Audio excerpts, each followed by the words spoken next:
بشتى الصور أحب الوفي. You are listening to a live broadcast. فأهل الوفاء كلام. أعوذ بالله من الشيطان الرجيم. بسم الله الرحمن الرحيم. الحمد لله رب العالمين والعاقبة للمتقين والصلاة والسلام على رسوله الكريم سيدنا محمد وآله وأصحابه أجمعين برحمتك يا أرحم الراحمين. All praise due to Allah, the Lord, cherisher, nourisher, sustainer and master of the universe, the most gracious, the most beneficent, the most merciful. Ya Allah, it is only you that we worship and is your guidance that we seek. Ya Allah, keep us in the straight path. Ya Allah, show us the choice of blessings. Ya Allah, show us the mercy. Ya Allah, guide us.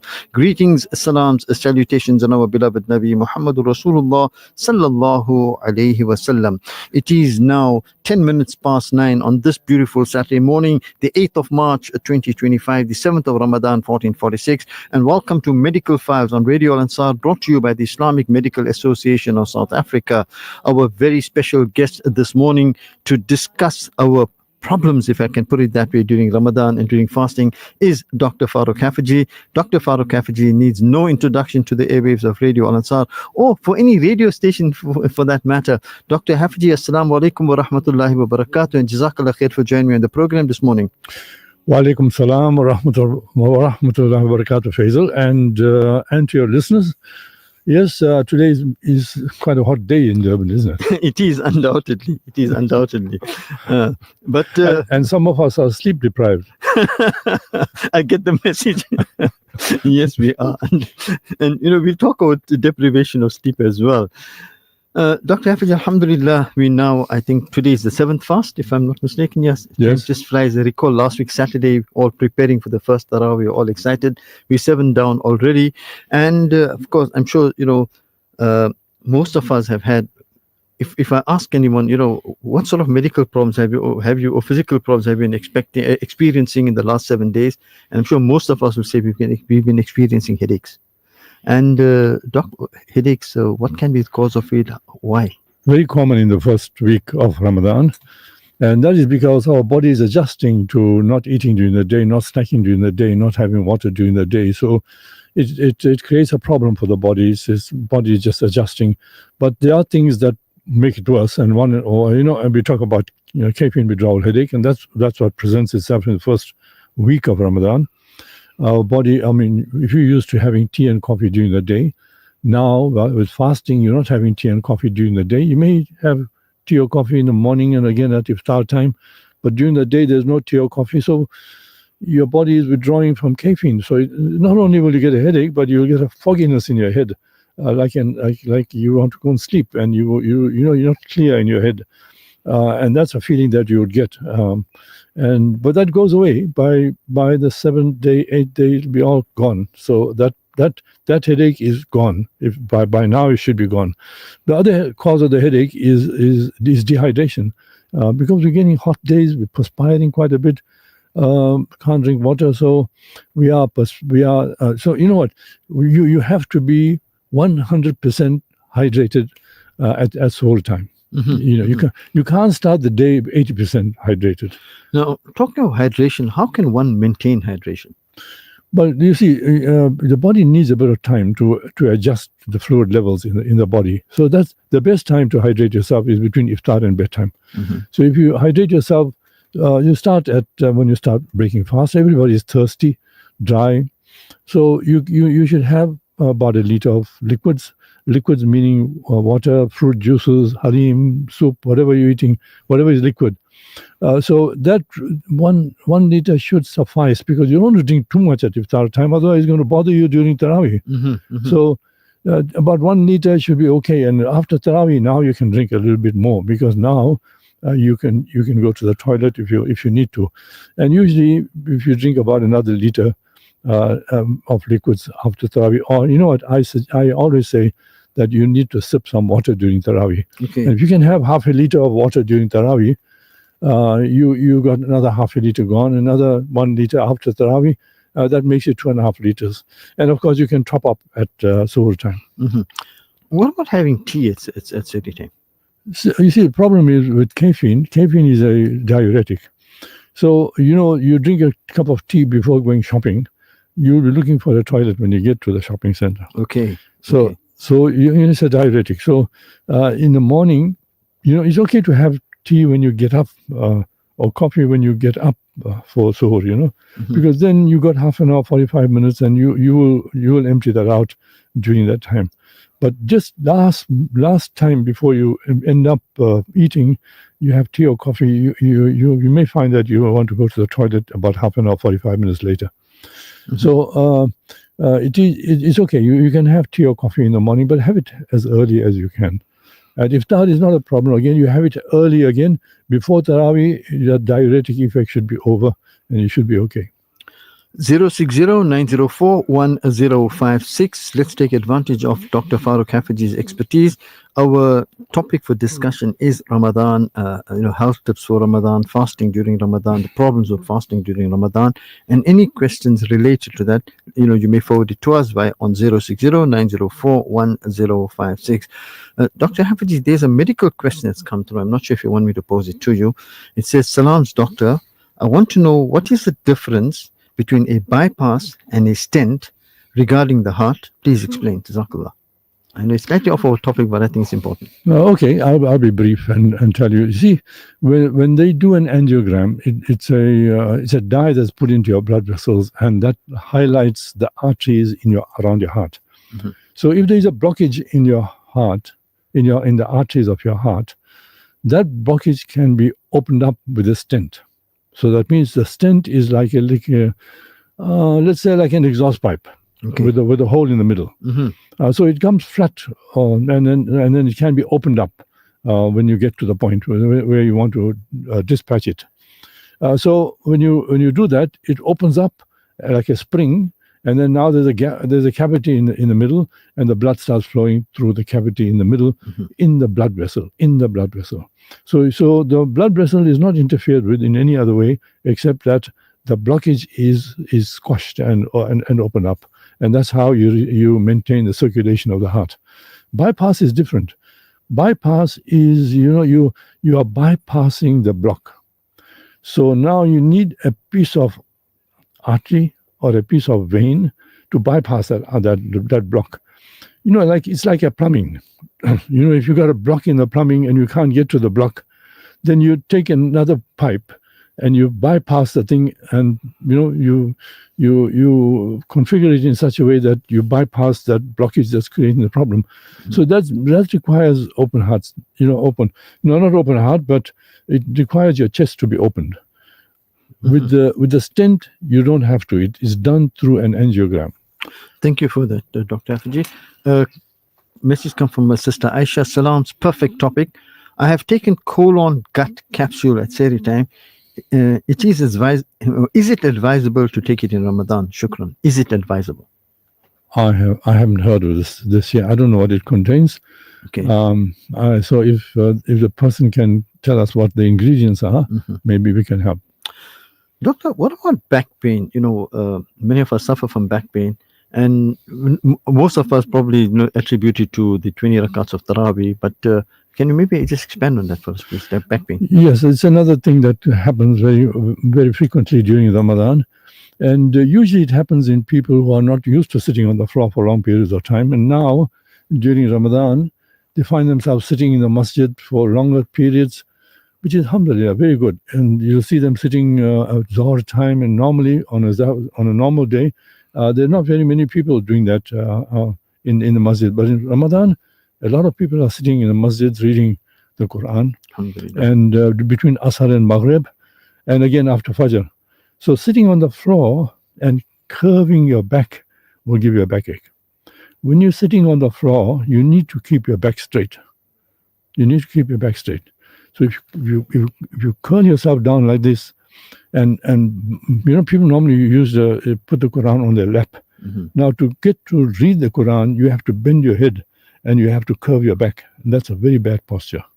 You rather use a stool to put the Quran on the stool and bring the stool forward and keep your back straight so that you don't strain your back.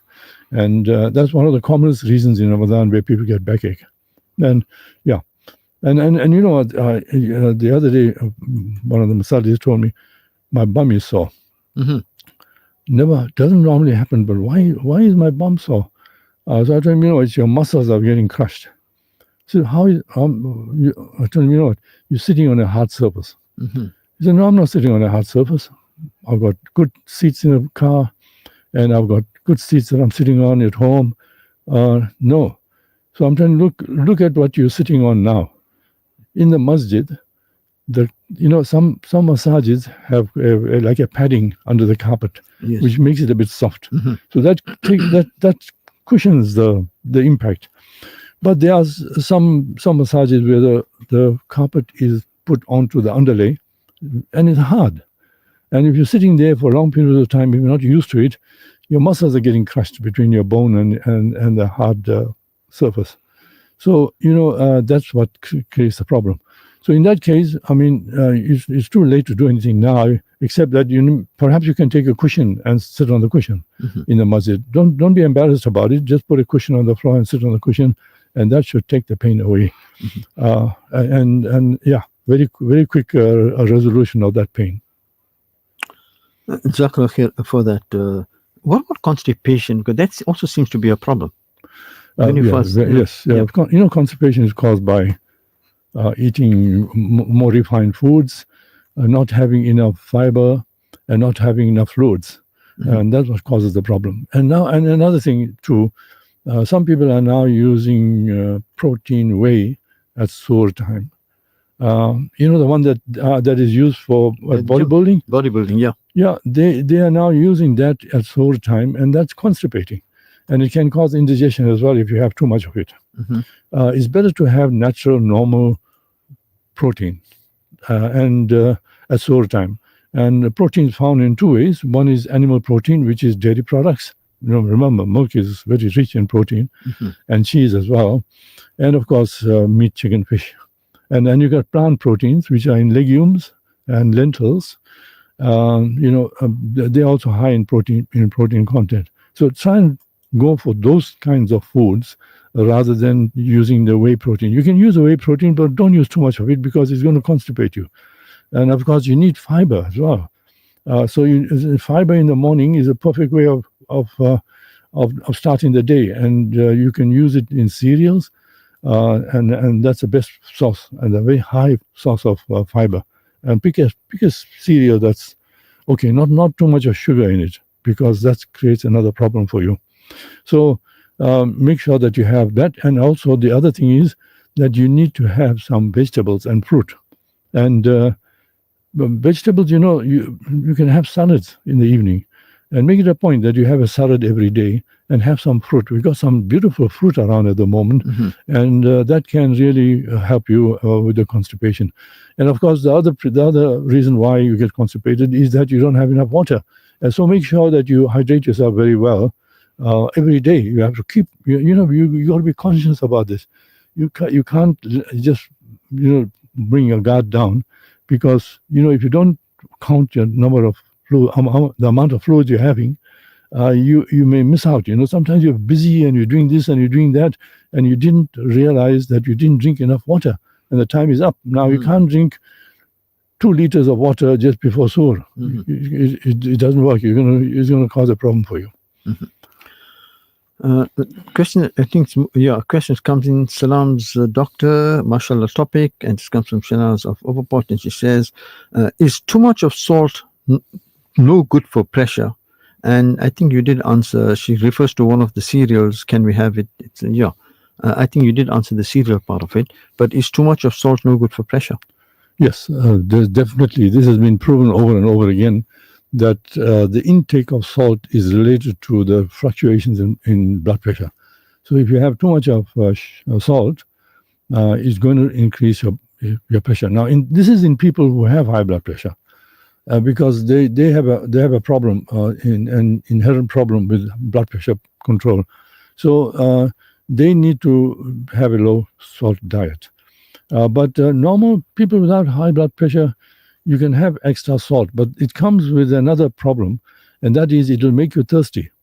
So if you have too much of salt at sore time, you think you're retaining water, but in the meantime, it's going to make you thirsty. You're really going to feel thirst during the day. With that extra salt. So normal people don't need the extra salt. And I see another thing that's happening now, and that people are now using electrolytes in the morning. They're drinking electrolyte liquids. You know, the rehydrating fluids. The rehydrating fluids are used if you are having diarrhea or vomiting, because that's when you are losing your electrolytes. Absolutely. But if you're not losing your electrolytes and you're taking in more electrolytes, it's going to retain water and it's going to create thirst in your body for you, and that's not a good idea. You don't really need extra electrolytes if you don't have diarrhea or vomiting. Question comes through is it correct that if you consume lots of seafoods, you become very thirsty? No, it's not true. It's not true. It's a myth, actually. But the thing that creates the problem is that if you use canned fish, which is preserved in brine, now brine is salt. And so if that fish has been soaked in the brine, and some of the brine gets into the meat of the fish, and now you're eating the fish with a very high salt content, and it's a salt content that makes you thirsty. Okay. But if you take fresh fish and you cook it and you eat it, it won't have that effect, because it doesn't have that brine soaked in it. Thank you for that clarification. Another question that comes through is that during Taraweeh Salah, I find that after a few rakats, I start feeling weak in my legs and feel very dizzy. What can be the cause of it? You know, when we eat food, it takes about 2 hours for the stomach to empty. So 2 hours after iftar is Taraweeh time, right? So that's the time when stomach is empty, and the bowel the bowel now needs to digest the food.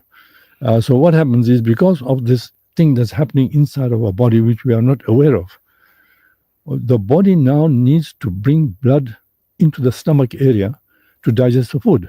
So where does it bring this extra blood from? It'll bring it from the limbs.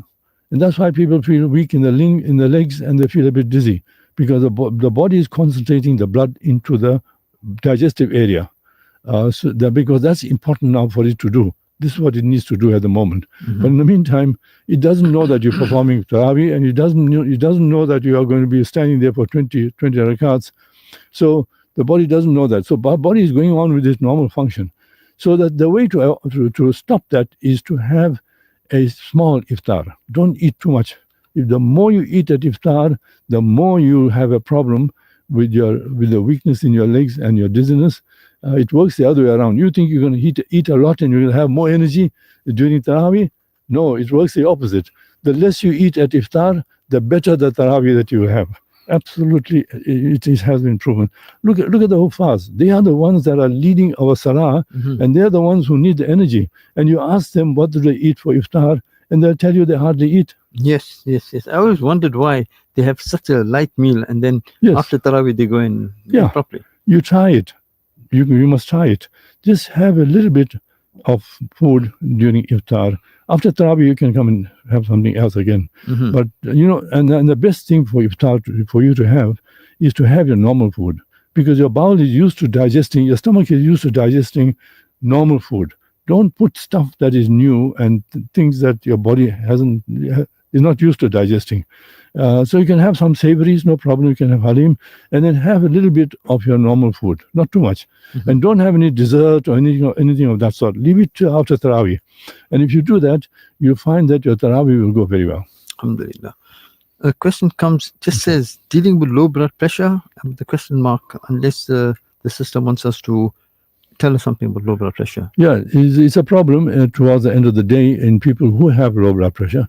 Some people who have a tiny body, they have low blood pressure problems, and of course that can become worse towards the end of the day.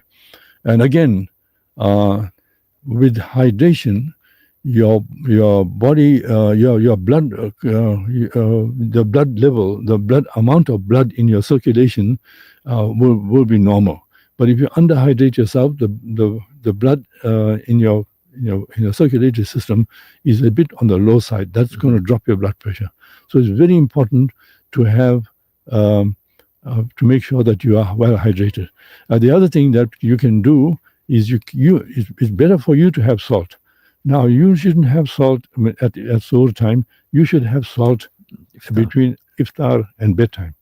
And that salt that you have had, well, the next day, it'll keep your blood pressure up. So do that. Have some salt, maybe half a teaspoon of salt, not straight away like that because it'll make you feel nauseous. So you need to put it in some fruit juice or something to raise your salt levels, and that should increase your blood pressure for the next day. Jazakallah khair for that. Doc, the other problem many of us suffer from is indigestion. And I think there's more post-seri, I think, because, many of us stuff ourselves up and go to bed, and this problem, how can we deal with that? Yeah, you see, this is the problem. And you know what? You'll be surprised the number of people who have a hiatus hernia. Hiatus hernia is a valve that's between your gullet and your stomach, which is not functioning properly.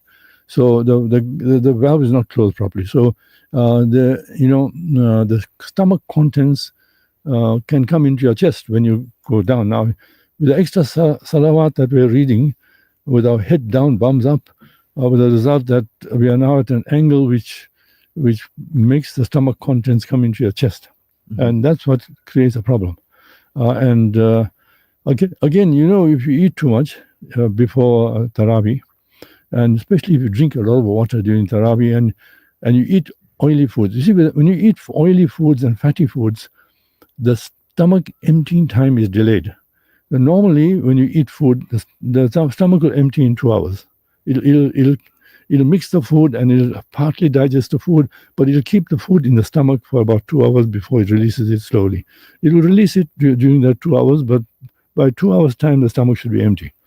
But when you eat fatty foods and fried foods, the stomach emptying time is delayed, sometimes up to 3-4 hours. So the food that you ate at iftar will still be in your stomach at Taraweeh time.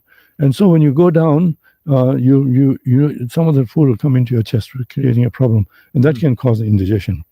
And of course, eating foods that are unusual, that your body is not used to, that can create indigestion as well. So that's why I always say that you need to eat foods that your body is used to, and it can digest it quite easily, rather than putting stuff in there which will create a problem. Doctor, you spoke of this. I think you use the word hiatus hernia. Exactly. Yeah. I think it's similar to ulcers, is it? That's different. No, it's different.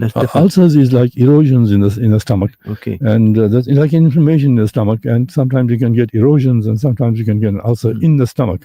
But that's not related to hiatus hernia. Okay. Hiatus hernia is a valve problem. Okay.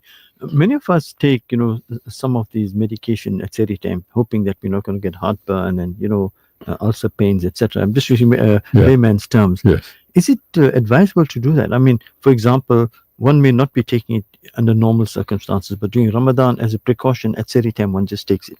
Is that recommended? Yes, some people have gastritis and inflammation of the stomach, and they have constantly this problem about heartburn and indigestion.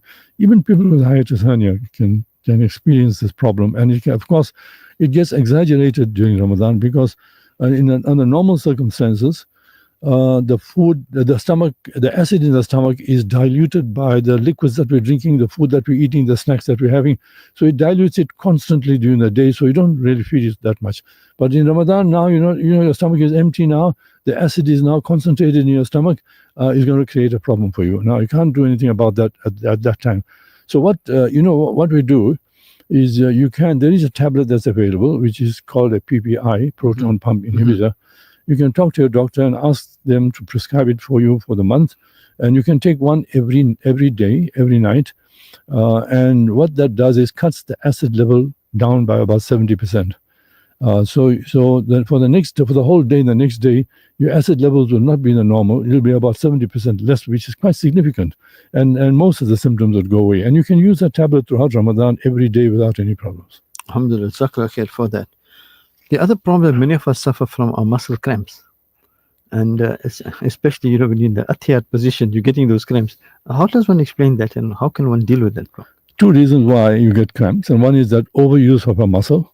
That can give you a cramp, and that's how you'll find people who are playing soccer. They're running around and they start getting a cramp, and that's because they've overexerted their muscle. That's creating the problem. So overexertion. So that means that you probably haven't you're not used to reading so many rakats at one time, one after the other. So your muscle is having a bit of a problem adjusting, and to obviate that, we can't do that now, of course. But think about next Ramadan. You must start about from the 15th of Shaban. You need to read extra salawat. Read all your sunnahs, read all your nafils, read whatever you want to read. Perform more salah, because salah is a very good exercise, and during Ramadan, when you're performing those extra salawat, your muscles would have accommodated to do that. That's one reason why you get cramps. The other reason is that, again, there is a shift in the intercellular fluids, the fluid between your cells and the cell itself, which creates a problem. And of course, most of us stop eating salads during Ramadan. And again, eating salads, that's where you get your magnesium and your other minerals, your calcium and all that. So you need to have some of that. And nuts is a good idea. You should have some nuts during Ramadan as well, because nuts contain those minerals that your body needs to stop that cramps. And of course, if it doesn't work, and at the moment you're getting cramps now, these foods that I'm talking about, takes a little while before it starts working. But if you have cramps now, get some magnesium supplements and take one magnesium tablet every day, and you find that magnesium is a muscle stabilizer. So it'll stabilize the muscle, and you can take one every day throughout Ramadan. It's no problem. Salams, Doc. I take Altosec at iftar after eating. It helps a lot. Is that okay? Jazakallah. Yes, that's a PPI that I'm talking about. Altosec, yeah, but it works better if you take it on an empty stomach, not on a full stomach. So you should take it as soon as you wake up in the morning. Take it, and just one caution. That capsule is a bovine gelatin capsule. I would open it and take the contents out on a teaspoon, and then take the contents. So just throw the capsule away, because the capsule is a bovine gelatin capsule. But there are PPIs that you can get which are tablets, so they don't have no issues there. We always say that when we're fasting, we're hoping that we're going to go through a detoxification process. Now, how does this fasting help to detoxify, and what are the effects of it? Sometimes we consume things that harm our bodies. We don't realize that, but it puts a strain on our bodies. Now, one of the things that creates a problem in this modern world now is the artificial preservatives and artificial colors and artificial flavors. It's all artificial, and the body doesn't know how to deal with it. Our body can only deal with natural things. It cannot deal with artificial things, and it has a problem. But if you give it a little bit of artificial things, it'll be able to manage it somehow. But if you give it too much, you're going to have a problem, because it doesn't know what to do with it. Kidneys may not be able to excrete it properly, and you're putting extra strain on the kidney to try and get rid of something that your kidney is not used to. So look at the way the things that you're eating, and cut out the preservatives and the artificial preservatives and artificial colors, artificial flavors. Go for natural things and natural juices and natural stuff, and look at the contents. You'll be shocked at what are in these contents, the contents of these things. The other day I picked up one of the fruit yogurt containers. Yeah. You look at the ingredients there, and you just shake your head and look at it. You're having yogurt, and you're having fruit in the yogurt, but look at the ingredients that they put in there to stabilize the whole thing. Rather, buy normal yogurt, cut up your fruit, put the fruit into the yogurt. You can put some honey inside. Now you're getting all natural stuff. You're no artificial stuff in there, and that can create a problem for you. So if you're used to having those kinds of food, now's the time, because now you're not having it for 14 hours of the day. You're not having it, and so it gives you a chance to detoxify as far as those things are concerned. But of course, you can't after iftar now. With with a bottle of cold drink in your hand and a burger on the other hand, it's it's not going to work. So you need to just look at that. The other thing is cigarette smoking. 14 hours of the day you're doing without cigarettes. You don't have. You just have another 10 hours. So you tell yourself, I did without smoking for 14 hours. Look, let me give it up. Yeah, here's a chance for me to give it up and give up the smoking, because it's not good for anybody, not good for you, not good for your family, not good for your pocket either. So stop that. People on substance abuse, how common it is these days. 14 hours you're not doing anything. You can't smoke, you can't take the drugs, so you're doing it for 14 hours. Why not just give it up completely? Allah Ta'ala has given us an opportunity to cleanse our body and to clean our body from all these stuff that we don't really require. So these are the things that you need to look at. And of course, the other thing is, some people drink a lot of tea and coffee.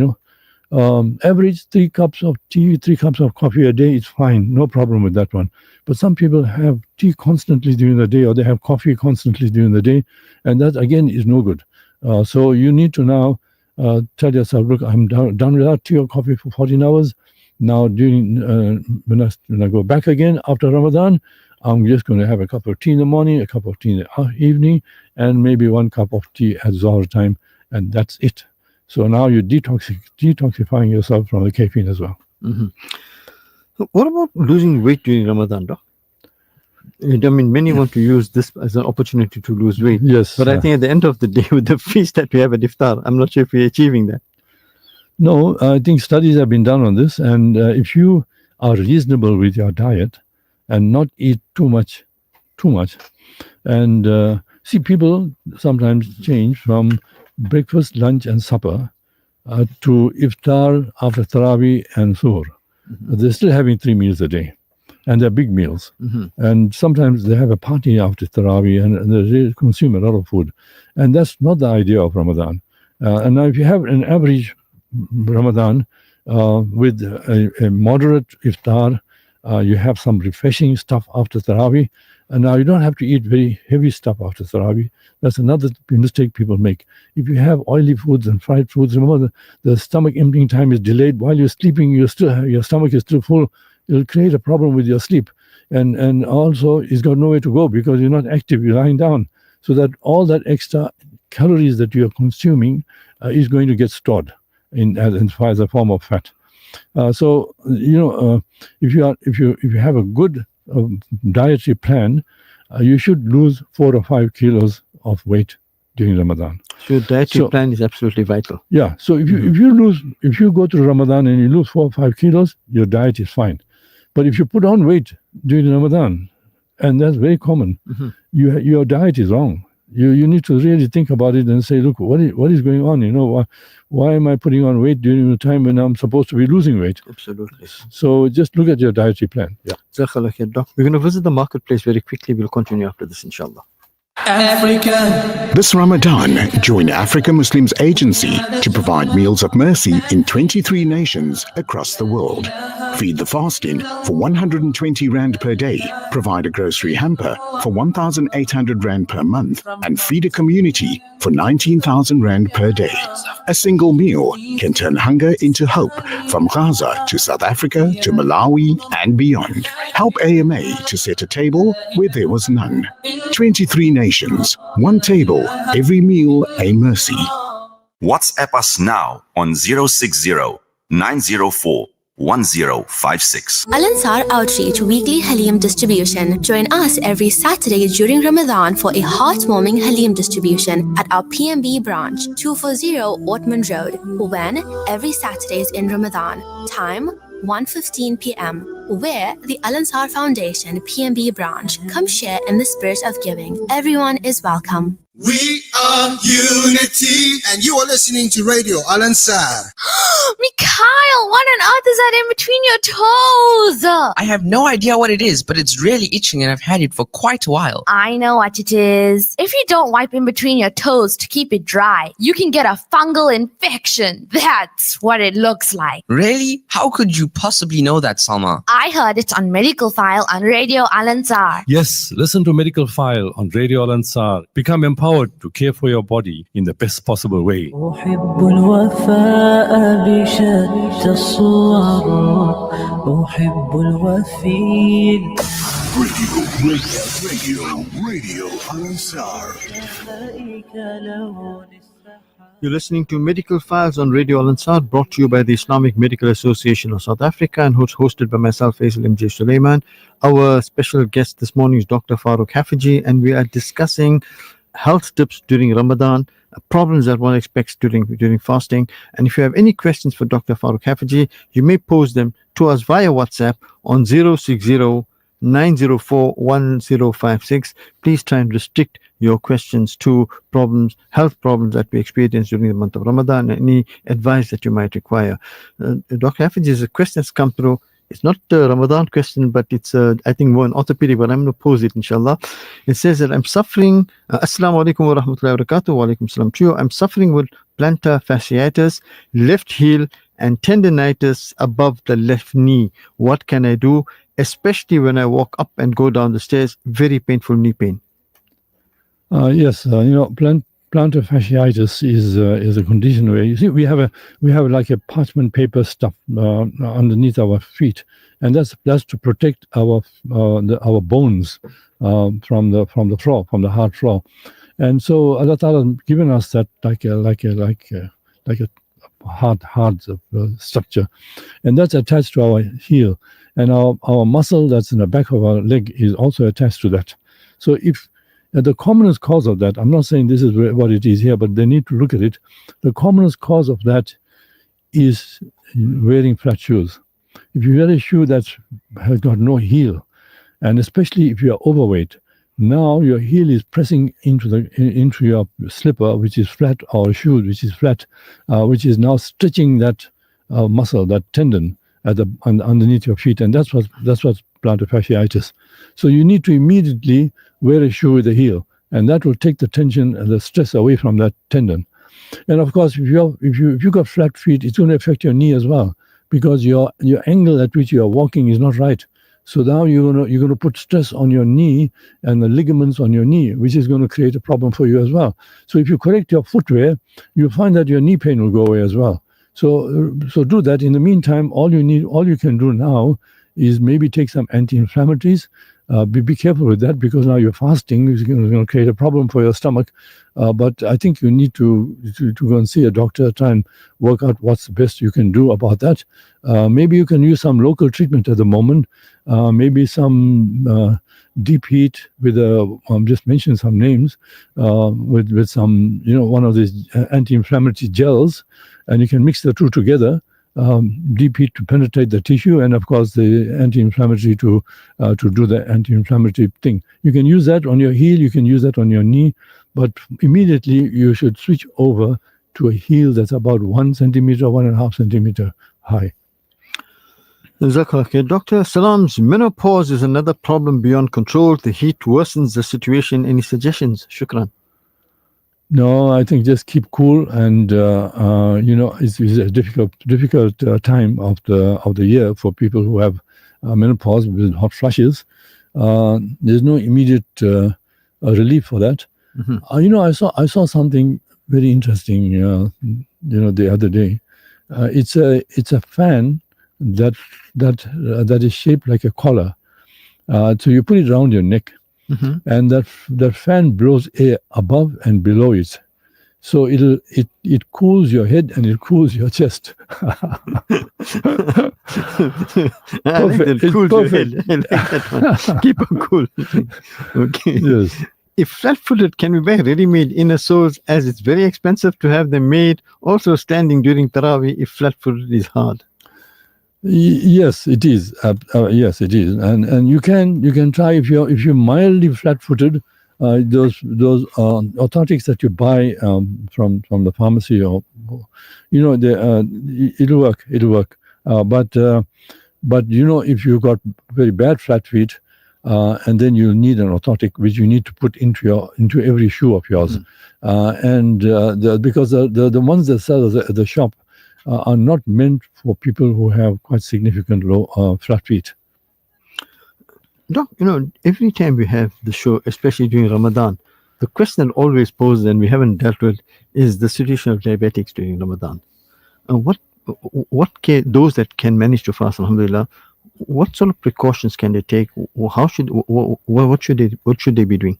The first thing is, in Ramadan, for some reason, we have things that are very sugary. We have things that are desserts that are out of the world, and we have cakes with big thick icing on it, and I think they spoil the cake by putting this thick icing on it and creating a problem for the body. Now, with people with diabetes, they need to avoid all this. And if you have a person with diabetes in your family, it's very important for you to look at how you're preparing your food for everybody. Less sugar for everybody is good. For the diabetic, is very important. So if you have a person who's got diabetes in the family and you're making a dessert, use less sugar. You can even go half or even 1/3 of the amount of sugar that you're putting in this dessert or in this cake or whatever it is that you're making. So, just cut down for everybody and it'll help the person with diabetes. Now, it doesn't mean that the person with diabetes doesn't eat anything that's sweet. They can, you need a bit of sugar, but have a little bit and have it after a meal. Because if you have it after a meal, the meal dilutes the sugar. But the result that, not much sugar gets absorbed at one time. And nuts are very good, to absorb the sugar. Fiber is very good to absorb the sugar. So if time, if you're having a bit of something with a bit of sugar, just make sure that you're having a high fiber breakfast so that the fiber can absorb the sugar and release it slowly as the digestion process takes place. But if that time, instead of having 3 scoops of ice cream, have 1 scoop of ice cream.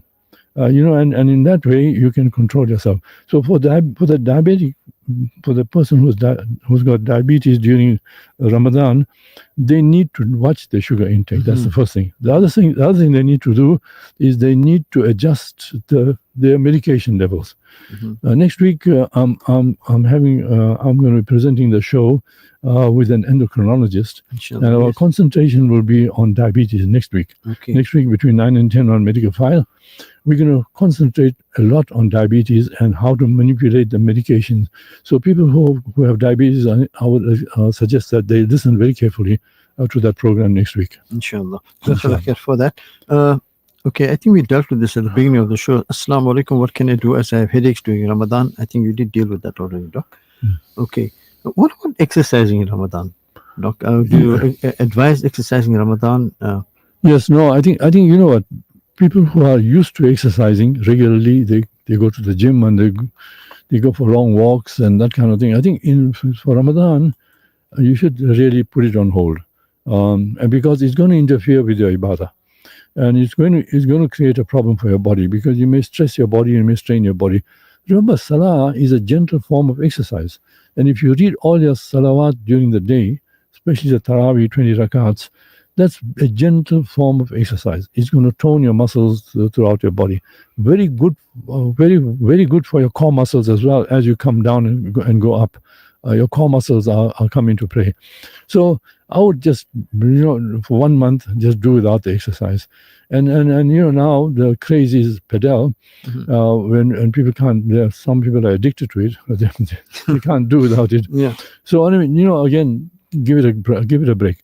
And you know what? Some people are playing after Taraweeh, that creates a problem because when you are playing a game like that, you are increasing your cortisol level and you're increasing your adrenaline, and that both of those are going to interfere with your sleep. Sleep is very precious during Ramadan because you're not having enough of it, but you need to have good quality sleep so that you can perform the next day. But playing a game in the evening, increasing your adrenaline levels, can't sleep properly, having a restless sleep, you're going to create a problem for your body. It's not worth it. It's not worth it. Some people want to exercise before iftar, or that's between 4 and 6. Prime time that for ibadah. You know, that prime time for ibadah. That Absolutely. perfect time for us to read the Quran and make zikr and think about Allah subhanahu wa ta'ala. Not to exercise, man. Exercise you can do some other time. And also your sugar levels are low, your water levels are low, you are putting extra strain on your body. For what? You ask yourself, 1 month, don't do it. After 1 month, you can do it. No problem. Your body will easily get back to normal after Ramadan. Okay. Doctor, the questions are pouring in, but they're all purely medical questions. Do you want to deal with them? They're not Ramadan related. And I've got like about 5 minutes to round up. Okay, let's go. Okay. Salam's dua's advice, please. I had it just removed. I don't know if his sister is just GIST. About 6 months now. I have swelling and redness very tender on my tummy. It was cancer. Shukran. Yeah, the cyst removed. Cyst, it should have been cyst. I think it's a typing error, yeah. Okay, and it's pain and it's red and painful. It's getting infected. Okay. Get some antibiotic cream, and they're available in the pharmacy without a prescription, and apply that 3 times a day, 4 times a day to get rid of that infection. It's becoming infected. Please do something about it because it'll just spread. Assalamu alaikum. My husband has hyperthyroidism. He was prescribed altroxin, but he says that this increases his heart rate. He has lost a lot of weight. What other medication can be taken? Is it hyperthyroidism? HYPER? Hyperthyroidism, yes. No, hyperthyroidism means that you have too much of thyroid hormone. So you can't take altroxin because it's going to make it worse. Because altroxin is thyroid hormone. It's going to make it worse. It's going to give him palpitations. It's going to increase his heart rate. It's going to make him lose weight. All those things will happen because you got too much of thyroid hormone. The thyroid hormone controls our metabolism and it controls our weight. So too little, yes, you need to supplement with altroxin. Too much will create a problem. So please consult your doctor and readjust your medication. Okay. I think the first question we spoke about, the redness, etc. It says MAF is not a cyst but a gastrointestinal tumor removed. GIST. Oh yeah. GIST. It was that was the one where.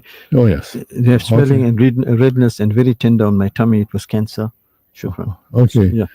So it was not a cyst was removed, but a gastrointestinal tumor removed. Yeah, no. That's a bit complicated. You need to talk to your doctor about that. Okay. I think we've got just 2 minutes to round up. This last question. Okay. Salams to Presenter Saab and Dr. Saab from Anonymous. I had a left foot cuboid pain and swelling for some months now, which I took anti-inflammatories and prednisone. One day I had mosquito bites on this foot and applied some COVID hand cleaner on the cuboid area. After a while, the skin turned dry, but the cuboid swelling disappeared. Could this have been invisible eczema? Jazakallah. Yes, most likely. And that's where it presents itself, and I would think about that first. Okay. Doc, it's time for us to round up. I want to thank you for joining me on the program, but I'm sure you have a message for our listeners. Yes, make use of Ramadan. 7 days are gone already, man. And we need to really think about this thing here. We need to earn as many rewards as possible. The rewards are there. Allah Ta'ala just giving it to us for free, mahala, and we need to really think about it and read as much Quran as possible. You're getting, normally you get 10 rewards for 1 letter of the Quran. Here you're getting times 700. Can you imagine the amount of the piles and piles of points that you're going to get? Scoring, yes. Read Quran as much as you can and eat healthy. Don't eat too much. The more you eat, the worse your ibadah will be. It'll affect your ibadah. Eat a minimal amount, but eat your normal food as much as you can so that you don't put extra stress on your body. Make sure you're hydrated because of weather. The weather is quite hot. Days are quite hot. Hydrate yourself and make sure that you have extra sleep during the day. Yes. Dr. Farooq Hafeeje, again, Jazakallah khair for joining me in the program this morning. Next week, I think you're going to be presenting medical files and we talking to an endocrinologist.